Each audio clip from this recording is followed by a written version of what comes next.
begitu istana mati karena dibentak istrinya.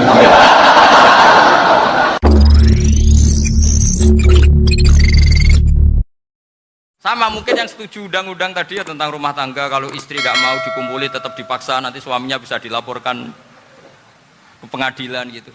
Saya pasti mikir saya bukan masalah pengadilannya, pasti istrinya cantik. Kalau jelek kan gak mungkin dipaksa. Ini ketularan. Jadi saya cara berpikir tuh, jadi tak pikir lucunya saja, bukan pikir seriusnya. Ketularan ini sudah ketularan ini. Karena keburukan itu mudah nular. Sama mungkin yang setuju undang-undang tadi ya tentang rumah tangga, kalau istri gak mau. Assalamualaikum warahmatullahi wabarakatuh. Bismillahirrahmanirrahim. Allahumma sholli wa sallim ala sayyidina Muhammadin wa ala alihi washabbihi ajmain. Amma ba'du.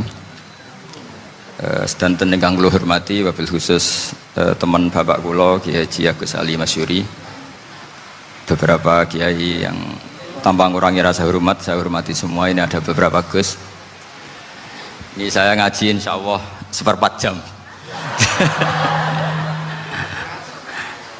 Seperempat jam, nanti yang menghisap Gus Kausar berapa Gus? 10 menit. 10 menit. Begini, sebetulnya saya membela semua umat Islam itu ahlul jannah, karena saya ini ibarat marketing. Kalau orang Kristen itu kan setiap orang mati sudah tenang bersama Bapak di surga. Jadi kampanye itu menarik sekali.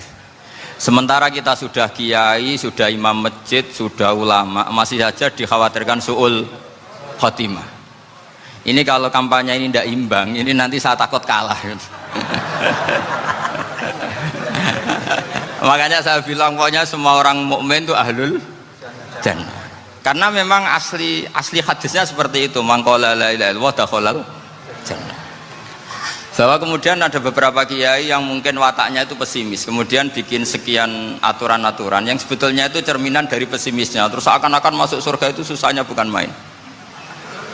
Nah itu saya tidak setuju, karena tadi pasti kalah dengan kampanye sebelah yang setiap orang mati dibilang sudah tenang bersama Bapak apa? Di surga.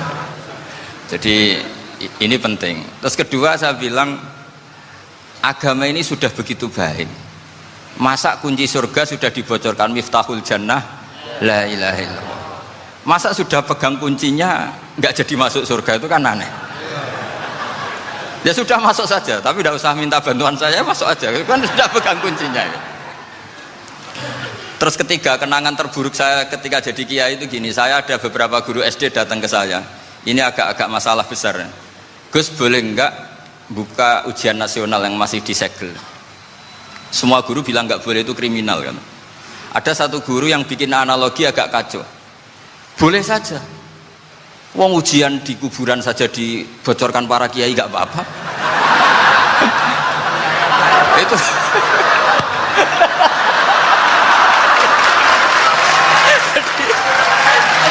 tapi ini kriminal ya. Perhatian kepada kiai, nggak boleh memukul pemateri.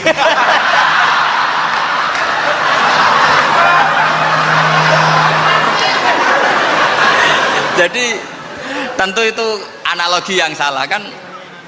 Marrobuka kan, Tuhan kamu siapa, nabi kamu.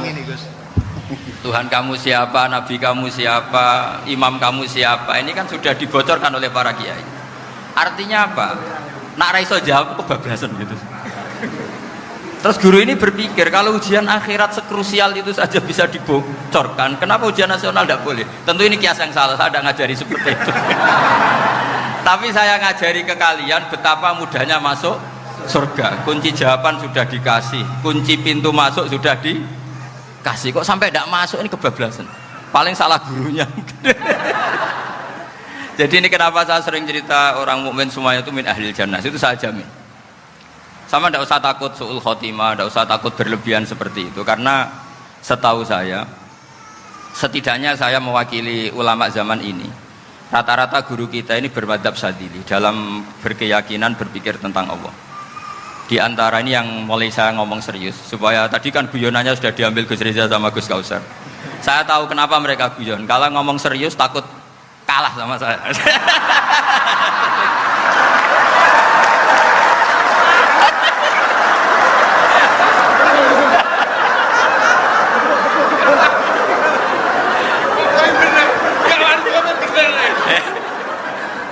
Karena saya ini sudah terkenal pemikir serius, jadi artinya itu satu kepintaran mengalihkan.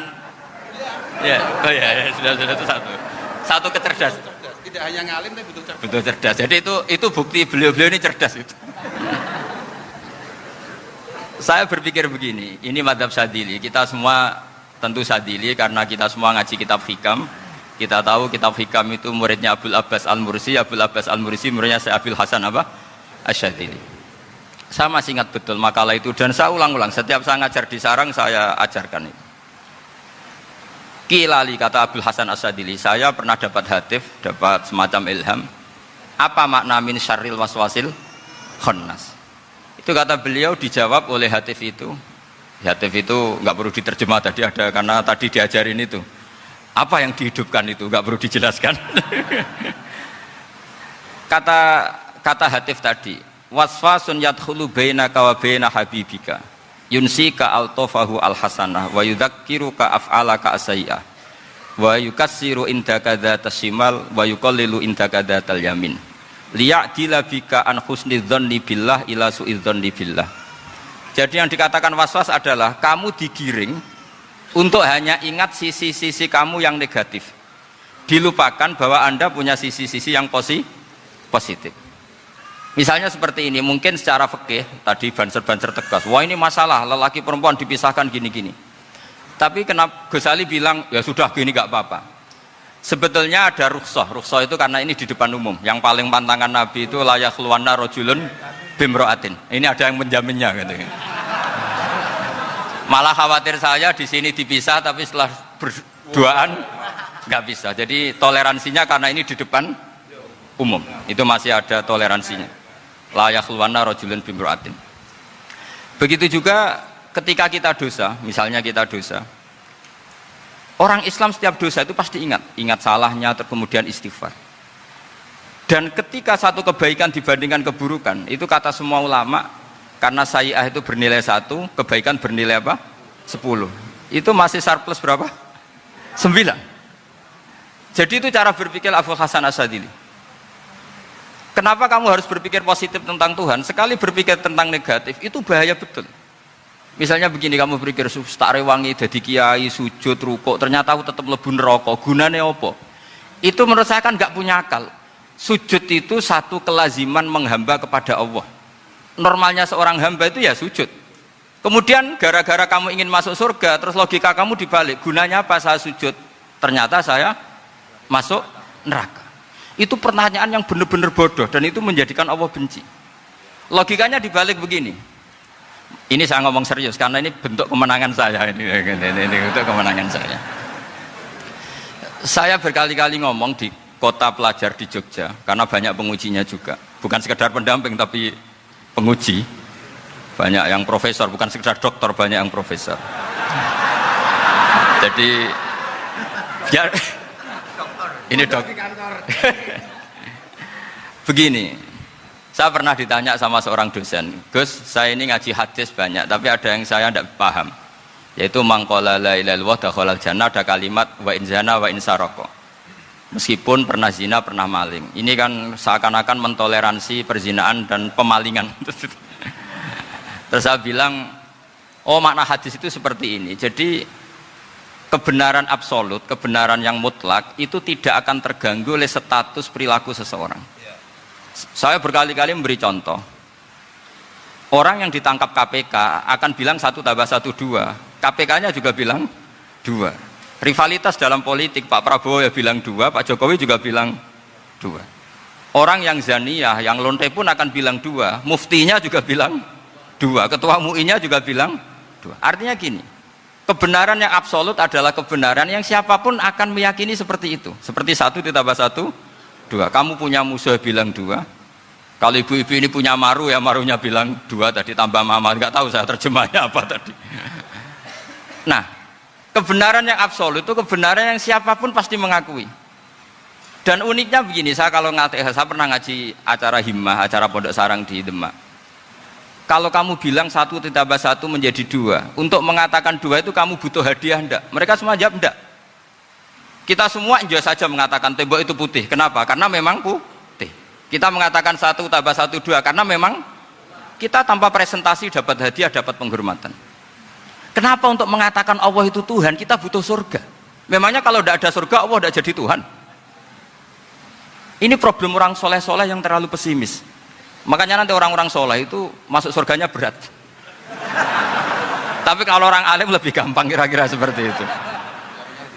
Iya, karena kan imannya lebih bagus. Dalam hadis qudsi Allah ini yang dibuli orang-orang soleh. Laulam akhluk jannatan wala naron alam akun ahlan an uto'ah, dalam hadis qudsi itu. Kalau saja saya tidak menciptakan surga dan neraka, apa saya tidak jadi Tuhan yang perlu ditaati? Apa kalau kamu tidak saya kasih uang 1 juta terus bilang 1 tambah 1 11? Enggak kan? Tetap bilang berapa? 2. Kalau kebenaran absolut yang 1 tambah 1 kamu bilang 2 meskipun tanpa mendapat hadiah. Kenapa untuk bilang Allah Tuhan kamu butuh hadiah surga? Itu kan serah ikhlas belas. Makanya saya terus mengajarkan ikhlas. Ikhlas itu bisa dilatih dengan akal, dengan pikiran, bil ilmi lah. Harus dilatih. Nah di sini ini momen atau makna yang mestinya harus difahami wa inzana, bahwa kalimat ini sah meskipun dilafatkan seorang yang pernah zina. Sama seperti 1 tambah 1 2 sah, diucapkan siapa saja sah. Dan siapapun akan mengucapkan itu secara ikhlas. Ini penting saya utarakan. Sehingga setelah ada firqah-firqah takfiri yang mengatakan orang megang keris itu syirik, ke kuburan syirik, ini syirik. Itu salah besar. Salahnya adalah tadi kalimat-kalimat atau kebenaran-kebenaran absolut ini sudah jadi sibghata wa man ahsanu minallahi sibghah. Kalimat ini begitu absolut di hatinya orang mukmin. Sehingga ketika terganggu oleh hal-hal yang adat istiadat, kayak pegang keris, kayak apa, ini tidak mengganggu. Tetap kualitas iman ini di atas keyakinan adat membawa apa keris. Kalau orang membawa keris menjadi syirik karena percaya sama makhluk. Orang misalnya kejawen kalau nggak bawa keris nggak nyaman. Orang kota itu kalau nggak bawa ATM juga nggak nyaman. Itu tidak dihukumi syirik. Kamu pergi lupa bawa HP nyaman enggak? Enggak, kenapa enggak dihukumi syirik?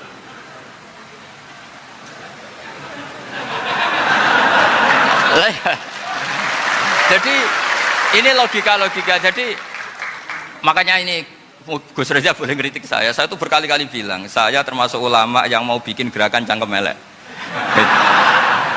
Karena nanti kalau saya nisbatkan ke Rasulullah itu tidak pantas, karena Nabi ahsanan nasi khalqaw wa khuluqa. Tapi saya siap jadi bempernya Rasulullah sallallahu alaihi wasallam. Pernah ada diskusi di Jakarta, ini kisah nyata. Apa dalilnya setelah sholat salaman? Mana hadisnya? Itu dijawab hadisnya tentu kita kesulitan. Kalaupun ada hadisnya dhaif semua yang masalah musafahah. Akhirnya mau tidak mau dijawab pakai cangkem elek. Boleh enggak kamu setelah salam nyalain HP yang off? Boleh. Boleh enggak ke kamar mandi? Boleh. Oh berarti kencing boleh, nyalain HP boleh, yang enggak boleh itu ingat Allah. Karena mereka mengkritik wiridan, kritik salam. Akhirnya mikir deh. Ada enggak hadisnya orang setelah sholat nyalain HP? Enggak ada kan? Tapi mereka nyalain HP enggak hambatan, tapi untuk salaman masalahkan. Ke kamar mandi boleh, tapi untuk wiridan enggak boleh. Akhirnya mereka sadar, oh iya. Lama-lama dibisi gini yang kelompok itu. Kamu itu korban aliran supaya kamu gak ingat Allah, ingatnya HP-nya. Sehingga orang wiridan kamu kritik, orang nyalain HP tidak kamu kritik. Itu kelompok itu adalah kelompok orang-orang yang supaya orang Islam itu lupa Tuhannya. Itu gerakan cangkem elek, tapi jadikan orang sadar. Jadi ini penting. Jadi kalau kamu tidak bisa bela agama dengan jalan yang lurus karena tidak bakat gitu. Gak apa-apa pakai cangkem elek tadi, karena gak mungkin gerakan ini dinisbatkan kepada Rasulullah Shallallahu Alaihi Wasallam. Kalau soal sanad, saya punya sekian sanad tentang itu, tapi tidak usah kamu ikuti. Ada orang tanya, ya Pak Kiai, kalau setan dibakar di neraka panasan enggak? Ya panasan. Lo kan setan dari api, ngapain harus panasan? Kan materinya sama. Terus Kak Kiai tadi gak kesulitan, dia ngambil pasir, disawur di wajahnya. Wah sakit Kiai, kamu kan dari tanah, kena tanah kok. Jadi itu ada sekian, artinya gini ya, kalau kesulitan jawab pakai baik-baik ya sudah pakai cangkem melek itu aja karena. Tapi tentu kan gerakan ini tidak mungkin dinisbatkan kepada para nabi. Tapi saya pastikan meskipun nggak bisa dinisbatkan kepada para nabi dari segi cangkem melek tadi, tapi secara semangat itu sama. Saya punya sekian contoh. Bener Gus Riza tadi gojok saya sengawur-ngawurnya itu masih punya sana. Itu pas saya ngawur pun masih punya apa? Sana. Nabi Ibrahim itu ketika faja'alahum juzatan illa kabirallahum itu si berhala paling besar dikasih kapak. Ketika mereka geger, ini siapa yang berhala kecil? Kata mereka, sami'na fata yadhkuruhum yuqalu lahu Ibrahim. Ya kira-kira Ibrahim lah gitu. Terus setelah Ibrahim didatangkan, siapa yang melakukan ini semua? Ini jawaban Nabi Ibrahim, bal fa'alahu kabiruhum hadza. Ya tanya yang bawa pedal, saya kan tidak bawa kan. Terus kata orang-orang, otak kamu itu di mana? Masa berhala disuruh nanya, kan nggak bisa ngomong. Ibrahim kembalikan, uffil lakum walima ta'buduna min dunillah. Lalu otak kamu di mana? Sudah tahu nggak bisa ngomong kok disembah gitu. Itu ada kata uffin loh. Uffin itu kalau diterjemah kira-kira ya agak-agak jancuk gitu. Kira-kira ya kira-kira seperti itu. Jadi sekarang dalilnya jancuk apa Gus? Pakai jalan biasa kalau misalnya saya bilang Gimana? Jancuk itu dari dak tinggalkanlah suan perkara sing elek. Krono ilate wong Surabaya kakean rawon akhirnya ngomongnya jancuk.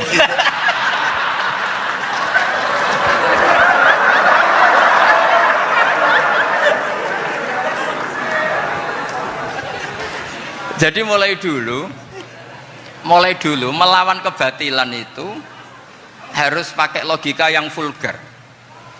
Karena memang nggak mungkin dengan bahasa-bahasa priayi itu tidak mungkin. Dan ini penting saya utarakan. Nah, kalau nanti nggak mungkin dinisbatkan kepada Rasul karena Nabi adalah ahsanan nasi khalqa wa khuluqa, kita yang ngambil alih saja. Gus Reza, saya, Gus Kaustan ini cara cangkem melek kan pantas. Luas. Selain bakat ya sudah natural. Karena memang itu cara kita menjelaskan kebenaran. Saya ulang lagi, itu cara kita menjelaskan apa? Kebenaran. Mau tidak mau. Saya pernah ditanya sama seseorang, Gus, beberapa nabi itu kan poligami itu bukti hipersek. Karena yang tanya itu orang nasionalis, nggak pati senang Islam. Terus tak balik tanya, perempuan itu makhluk lemah enggak? Ya lemah. Kalau nolong lama satu itu gimana? Ya baik. Kenapa nolong dua jadi tidak baik? Harusnya kalau nolong tiga tidak baik. Tapi saya tidak dukung poligami. Ini cerita. Setidaknya mereka jadi ingat. Saya itu pernah ditanya agak-agak orang ateis. Dia benci Islam tapi neliti Islam. Pertanyaan kedua, kenapa dalam perang itu seakan-akan Nabi itu perampok? Hartanya orang kafir disita kemudian menjadi ghanimah. Itu kan kayak ngerampok. Terus saya tanya gini, kalau ada penjahat ke rumah kamu kemudian pakai senjata api, setelah kamu ringkus, itu senjata api kamu kembalikan apa kamu sita? Oh ya saya sita, kalau tak kembalikan dipakai ngerampok lagi. Ya sama seperti itu, kalau kekuatan mereka dikembalikan akan dipakai kekuatan mereka lagi. Jadi ya lagi-lagi ini kemenangan orang serius. Karena nanti guyonnya sudah dintekno sama Gus Safa sama Gus Riza. Nah, kenapa saya ngajar begitu rileks, begitu santai? Karena pikiran saya sederhana. Fa innal uqula muttarratun ila qabilil haq. Akal sehat pasti dipaksa menerima apa? Kebenaran. Sehingga kebenaran itu tidak usah kamu ngomongkan secara serius, secara tidak perlu. Kebenaran itu mudah diterima. Saya itu pernah ngaji berkali-kali di Jogja di mana-mana sampai ada buku seorang dokter nulis tesisnya itu bangga lagi menjadi muslim setelah ngaji saya itu. Karena saya menerangkan itu ringan. Orang Islam itu harus mencintai Allah. Ciri utama cinta itu tidak tegang, rileks. Saya bilang begini, kalau kamu pernah 1 tahun digratisi orang rumah, makanan, kamu kira-kira itu mudah nggak mencintai orang yang berjasa sama kamu minjemin rumah dan ngasih makan gratis? Mudah kan? Apalagi kita ini mudah mencintai orang yang minjemin mobil 1 tahun, ngasih rumah 1 tahun, apalagi selamanya. Kenapa kita tidak mudah mencintai Allah yang memberi kita bumi, air, oksigen, semuanya kita dikasih Allah? Akhirnya mereka mikir, wong mencintai seseorang yang ngasih dalam durasi 1 tahun saja mudah, apalagi mencintai Allah yang ngasih kita tanpa batas. Itu disebut walladzina amanu asaddu hubbal lillah. Orang mukmin itu mudah sekali mencintai Allah. Caranya dilatih tadi. Kita mudah mencintai orang yang berjasa sama kita. Kenapa tidak mudah mencintai Allah yang tentu jasanya lebih besar? Nah, karena akhir-akhir ini banyak orang yang terlalu nazir, terlalu apa? Kata Nabi kan basyiru walatu nafiru yasiru walatu asiru. Sehingga saya bikin gerakan. Pokoknya semua orang mukmin pasti masuk surga. Nanti soal ada kesalahan-kesalahan kecil yang menjadikan orang su'ul khotimah itu sifatnya kehati-hatian. Jangan menjadi hukum. Hati-hati itu tidak menjadi hukum.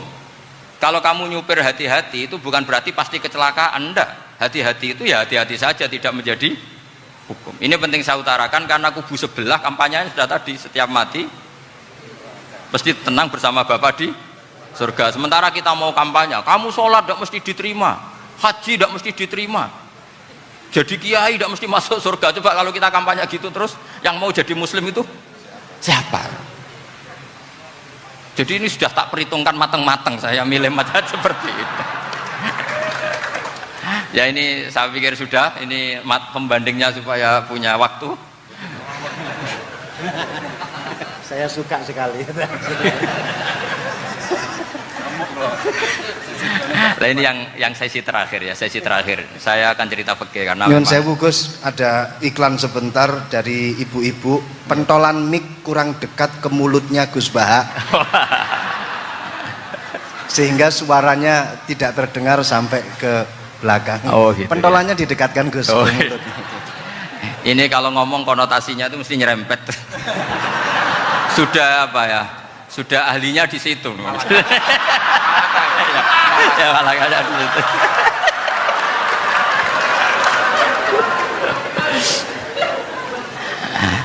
Dalam sesi terakhir saya cerita pentingnya pembanding. Imam Rafi'i itu yang ngarang kitab Muharrar. Kitab Muharrar ini adalah ringkasan dari kitab Al-Wasit. Al-Wasit itu karangannya Imam Ghazali. Al-Wasit sendiri ini khas ngaji NU, karena NU maknanya Nahdlatul Ulama, gerakan para ulama. Jadi kalau nggak ngerti alim-alim seperti itu ya ada NU. Sebenarnya sampai itu pasnya Nahdlatul Ummah, gerakan umat. Tapi kan sudah jadi partai politik Nahdlatul Ummah. Karena yang katakan NU itu Nahdlatul Ulama, gerakannya para ulama. Imam Rafi'i itu berpendapat sujud itu cukup pakai batuk, pakai jidat. Itu dalam kitab Muharrar. Wal asoh anna sujud yasihu mau cukup biwat iljabah. Ketika Imam Nawawi mentasih kitab Muharrar namanya Minhajut Thalibin, itu mengkritik Imam Rafi'i. Kata beliau sujud itu untuk sah harus melibatkan 7 anggota karena berdasar hadis umirtu an asjuda ala sapati a'zumin, yaitu al jabhah wal yaden warukbaten wal kodamen, yaitu jabhah 2 tangan, 2 lutut dan 2 kodamen. Akhirnya saya ngecek di kitab asli, Imam Rafi'i termasuk Ashabut Tarjih dan Imam Nawawi. 2 orang ini khilaf. Kan nggak mungkin kita sebagai mushahihnya, karena yang khilaf ini 2 ulama besar, satu Imam Rafi'i, satu Imam siapa? Nawawi. Kita tidak bisa hanya ngikuti Fathul Mu'in yang mengatakan idzakhtalafan Nawawi war Rafi'u kudiman Nawawi, tidak bisa, karena Imam Nawawi ini sering nginduk sama kitabnya Imam Rafi'i karena senior Imam Rafi'i. Setelah saya cek di kitab kitab asli Mamba ya, satu sumbernya semua mazhab apa? Syafi'i. Ternyata Imam Syafi'i nak ngedikan hanya begini. Wa uhibbu, saya suka setiap orang Islam sujud itu melibatkan 7 anggota karena itu aman, pasti sah. Tapi wayah tamilu, kata beliau, tapi mungkin saja sujud hanya watul jabah itu sah. Kenapa? Kata Imam Syafi'i, liqaulihi sallallahu alaihi wasallam atau li du'aihi apa sallallahu alaihi wasallam fi sujud sajadalaka wajhi wa sam'i wa basori. Nabi ketika sujud itu hanya berdoa, ya Allah sujud kepada engkau wajhi wa sam'i wa basori. Nabi tidak menyebut wayadi wa rukbati wa qadami. Sehingga saya berkali-kali bener kata Gus, saya ini pembela umat sing sujudnya 7 anggota ya taklem pantes dadi Rais Suriah itu. Yang sujudnya bathuk tok ya tetap sah ngikuti mazhabnya Imam Rafi'i, meskipun itu tidak saya anjurkan, tentu tidak saya anjurkan. Alasannya Imam Syafi'i tadi, Rasulullah pernah berdoa dengan kata-kata sajadalaka wajhi, bukan diteruskan wayadi warubati wakoda. Sehingga fal khilaf huna bakin ala khiddati, kalau dalam bahasa fikih khilaf biar tetap sesuai aturan khilaf masing-masing. Enggak perlu kamu menggugurkan pendapat Rafi'i yang mengesahkan sujud hanya pakai jabah. Ini penting karena tadi seperti saya katakan, yang sujud anggota pitu ya masuk swarga mergo pintere, sing nganggo bathuk tok yang mlebu swarga mergo gobloke tadi, karena aksaru ahlil jannah al-bulhu. Nah ini madhab saya, jadi saya itu ingin umat Islam itu baik-baik saja. Madhabin jenengan. Ya, karena tidak mungkin lah kita tidak bela Islam di zaman akhir, tidak mungkin, karena di kubu sebelah kampanyenya sudah seperti itu. Kalau kita ngomong ikhtiyat, kiai ra mesti mlebu swarga, sing salat ngethuk ra mesti husnul khotimah, wah kan jadi repot. Saya ini pengagum teori ikhlas, dilatih bil ilmi, saya ulang lagi, dilatih bil ilmi. Saya ini malunya tadi saya mengatakan 1 tambah 1 2, itu meskipun tidak ada yang memberi hadiah tetap saya katakan 2. Saya mengatakan air itu dingin, tidak ada yang ngasih hadiah, saya akan bilang kalau air itu dingin, kalau api itu panas. Untuk hakikat-hakikat seperti itu saja saya jujur tanpa ingin imbalan. Tapi ketika hakikat mengenai Allah kok saya minta imbalan surga dan neraka, ini apa-apaan? Kira-kira gitulah, Rois Suryah macam apa gitu.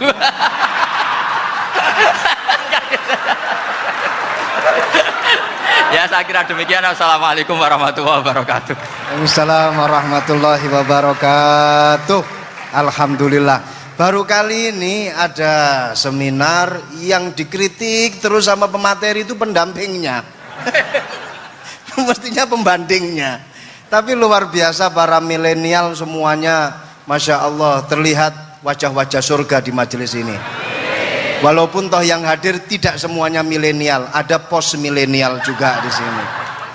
Ada yang Gus dan juga ada yang Kiai. Kalau Gus biasanya kan masih bisa tolah-toleh, kalau Kiai harus fokus. Tapi yang paling fleksibel di PWNU Jawa Timur, yang paling enak itu adalah beliau, Kiai Haji Agus Ali Mazhuri.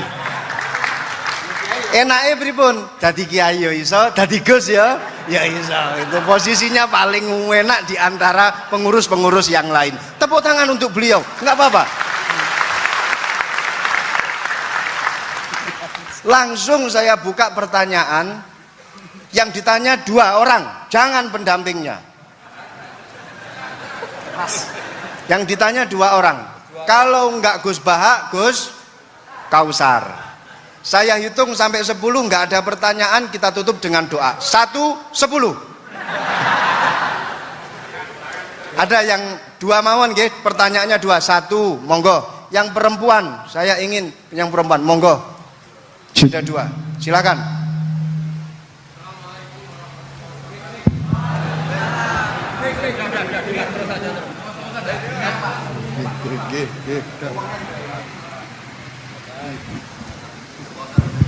Bismillahirrahmanirrahim.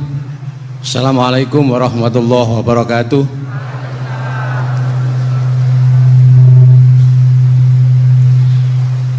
Yang saya ingin tanyakan kepada Gus Baha, saya itu sering ngaji lewat YouTube panjenengan Gus.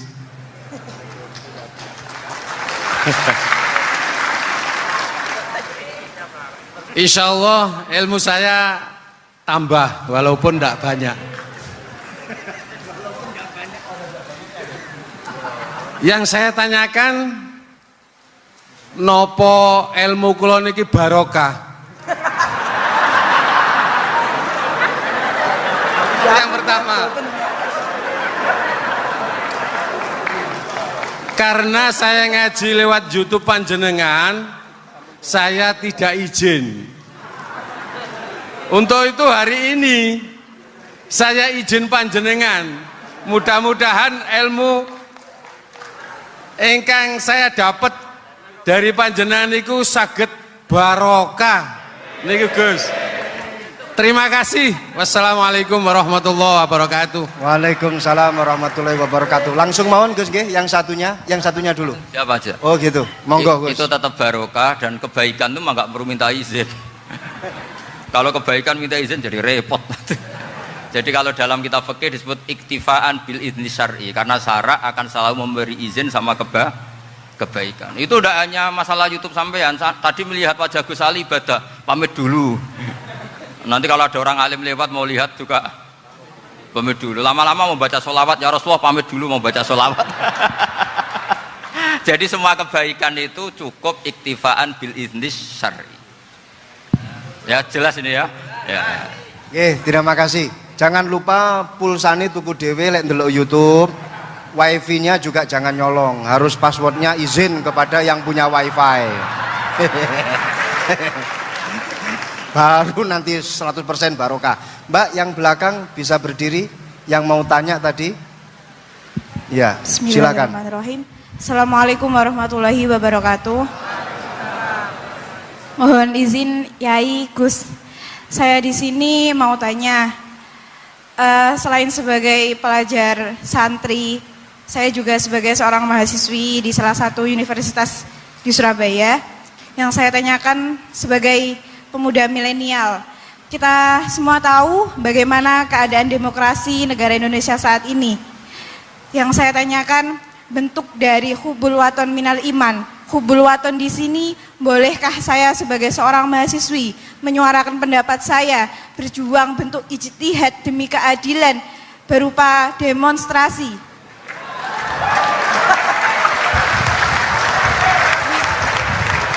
Ngapunten. Yang saya tanyakan di sini, bagaimana menurut Gus, apakah saya melakukan demonstrasi ini sudah baik atau sangat baik atau mungkin perlu dikaji kembali? Terima kasih. Wassalamualaikum warahmatullahi wabarakatuh. Hubungan antara demonstrasi dan hubbul wadon minal iman. Hah? Oh ya, hubbul waton minal iman. Monggo Gus.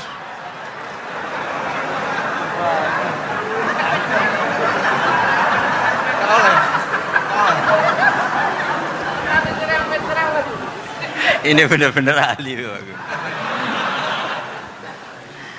Begini kan, demonstrasi itu kan makna pokoknya itu kan apa?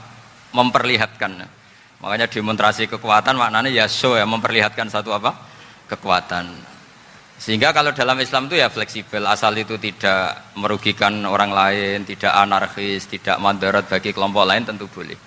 Bahkan kalau tidak apa? Menyuarakan suara kita tentu dengan cara-cara yang tetap islami ya, itu malah kita disalahkan karena berarti tidak ikut bertanggung jawab terhadap proses bernegara, tapi tentu disuarakan secara konstitusional dan secara baik. Kemarin pas demo di Jogja yang ramai itu masalah rancangan KUHP itu, rektor UI juga ketemu saya, pamit Gus mau demo aja ya, tapi yang baik dan sopan karena begini ya, di Quran itu ada ayat walau la dafu nasa ba'dahum bi ba'dil la fasadatil ard. Jadi kekuatan manapun itu harus dikontrol. Tentu kontrol itu macam-macam. Tapi tentu saya ulang lagi, jangan anarkis, jangan melakukan sesuatu yang kontraproduktif. Jadi menurut saya pernah ditanya, Gus kalau pemerintah itu didukung 90% rakyatnya bagus enggak? Ya bagus, berarti presidennya hebat, didukung mayoritas rakyat. Kalau hanya 55 ya bagus, presidennya biar tahu, biar hati-hati karena dipilih separuh lebih sedikit gitu. Lah kok bagus semua? Ya emang harapan kita sama Allah semuanya baik semua kata saya gitu. Jadi susahnya apa sih kita melihat sesuatu itu, asal agama ini kan gampang, asal tidak maksiat itu baik. Asal gak maksiat itu baik. Ma khuyyira Rasulullah baina amrayni lakhtara aisarahuma malam yakun isman. Jadi demo itu bukan, nah kalau demo yang diharamkan sebagian fatwanya ulama tentu yang maknanya yang anarkis. Kalau yang dihalalkan tentu maknanya yang tertib. Itu biasa dalam hukum fikih. Rasulullah ngendikan A, mahmalnya seperti ini. Rasulullah ngendikan B, mahmalnya seperti ini. Karena kadang ngendikanin Nabi cara zahir itu berlawanan. Misalnya Nabi ditanya, amal paling baik apa ya Rasulullah? Nyaur utang gitu. Karena biasa yang ngemplang mungkin yang tanya itu tukang. Tapi kadang Nabi jawab birrul walidain. Kadang jawab as-sholat li awwali waktiha. Karena penanyanya ini beda. Cinta pun gak tahu sholat. Gimana? Cinta pun gak tahu sholat. Ya, cinta kok ora tahu sholat kata beliau. Kan gitu. Jadi ini penting saya utarakan karena zaman Nabi itu ya biasa Nabi misalnya ngendikan sesuatu gitu. Terus ada juga sahabat yang memperlihatkan pendapatnya. Tapi tidak niat bantah. Masyhur itu dalam tarikh. Saya beri contoh yang masyhur itu. Nabi pernah sholat duhur itu 2 rakaat.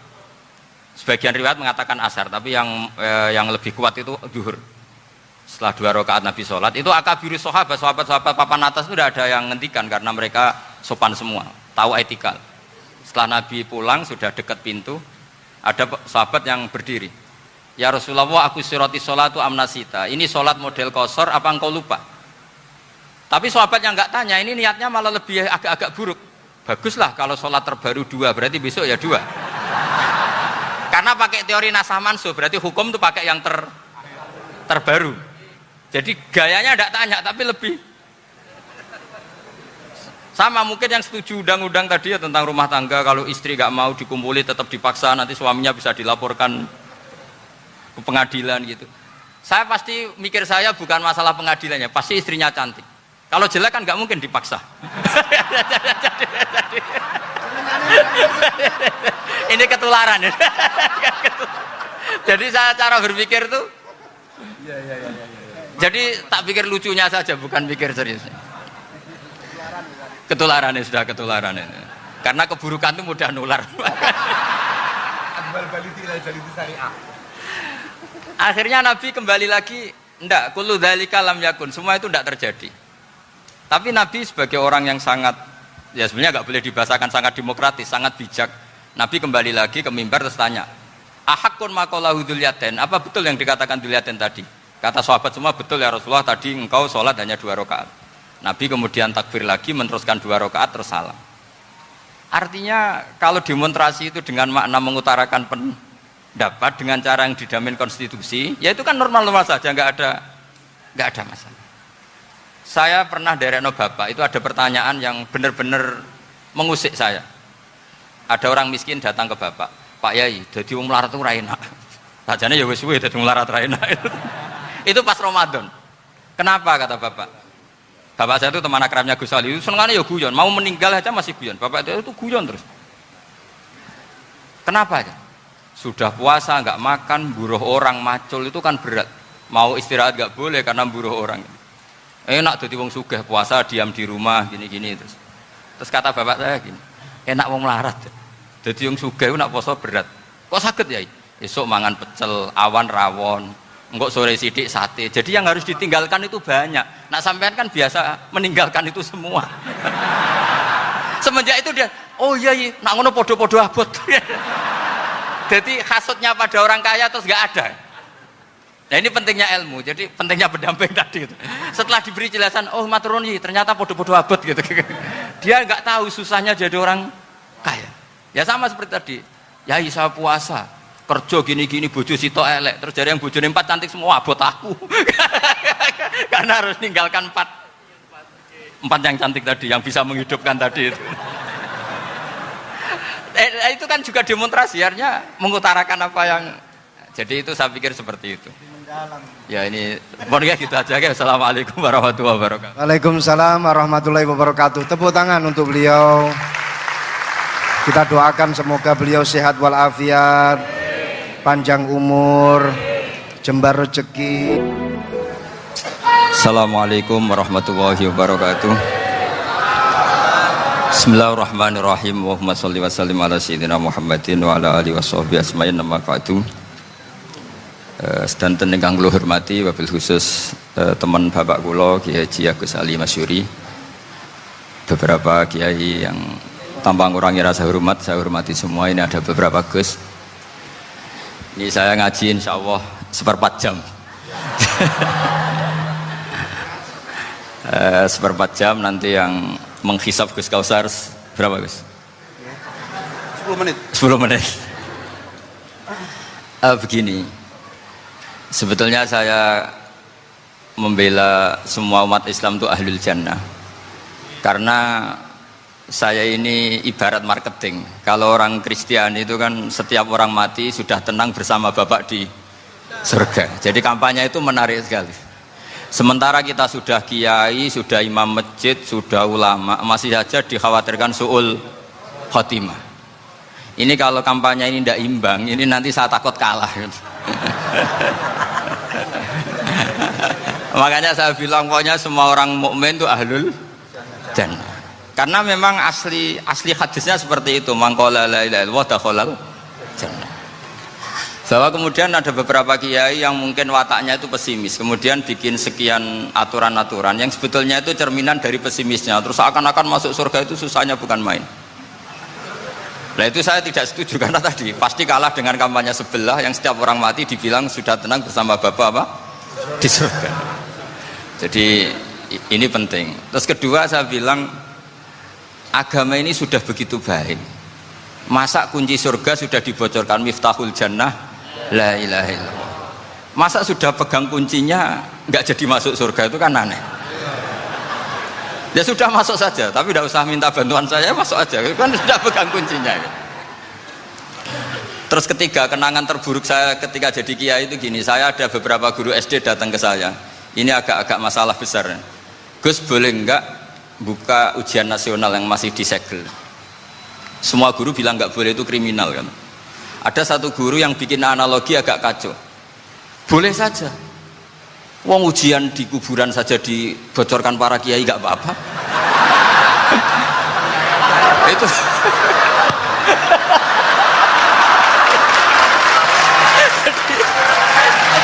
tapi ini kriminal ya.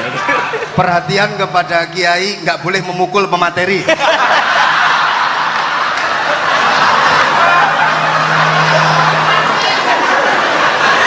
Jadi tentu itu analogi yang salah kan. Marrobuka kan, Tuhan kamu siapa, Nabi kamu. Tuhan kamu siapa, Nabi kamu siapa, imam kamu siapa. Ini kan sudah dibocorkan oleh para kiai. Artinya apa? Nak raiso jawab kebablasan gitu. Terus guru ini berpikir kalau ujian akhirat sekrusial itu saja bisa dibocorkan, kenapa ujian nasional tidak boleh? Tentu ini kias yang salah, saya tidak ngajari seperti itu. Tapi saya ngajari ke kalian betapa mudahnya masuk surga. Kunci jawaban sudah dikasih, kunci pintu masuk sudah dikasih. Kok sampai tidak masuk, ini kebablasan. Paling salah gurunya. Jadi ini kenapa saya sering cerita orang mukmin semuanya itu min ahlil jannah, itu saya jamin. Sama tidak usah takut su'ul khotimah, tidak usah takut berlebihan seperti itu. Karena setahu saya, setidaknya saya mewakili ulama zaman ini. Rata-rata guru kita ini bermadzhab Syadzili dalam berkeyakinan berpikir tentang Allah. Di antara ini yang mulai saya ngomong serius, supaya tadi kan guyonannya sudah diambil Gus Reza sama Gus Kausar. Saya tahu kenapa mereka guyon. Kalau ngomong serius